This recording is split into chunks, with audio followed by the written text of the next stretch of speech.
introduce yourself a little bit more and also tell us how Capital One is getting involved in open source.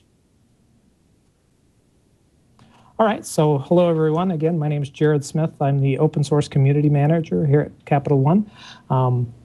And a lot of you are probably sitting there scratching your head saying, you know, wait, Capital One, open source, bank, what? And that's a little bit the same reaction I had when I first met some of the folks here at Capital One at one of the open source trade shows a couple of years ago.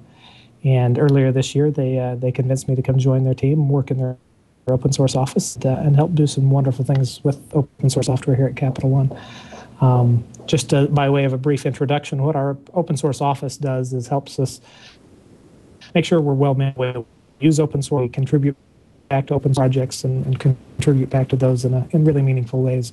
And then that we take some of our internal code and launch those projects as external open source projects, and make sure that we don't just throw code over the wall, but really have an open source community built up around those pieces of software.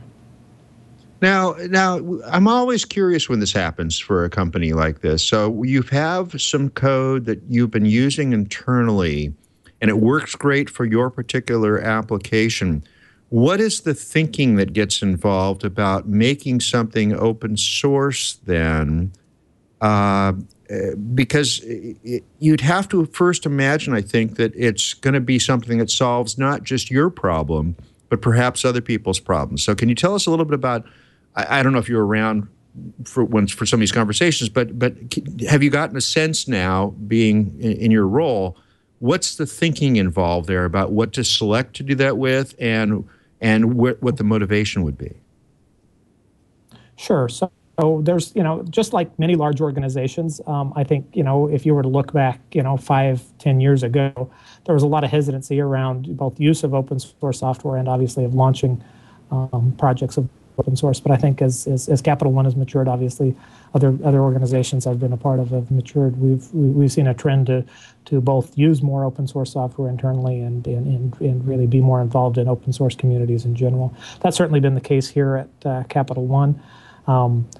We and their managers good insight into the continuous integration and continuous delivery pipeline of their build projects and how they're working.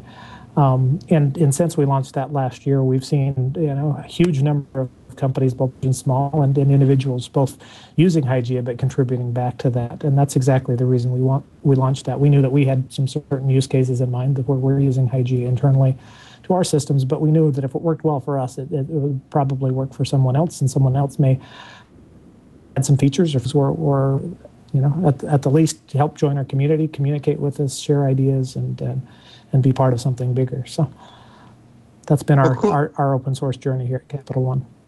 Cool. Let's go ahead and talk about Hygieia, since we've now brought that up, and I gave a brief description of what I thought it was. Let's dive a little deeper into that. What's it about? What problem does it solve? Okay.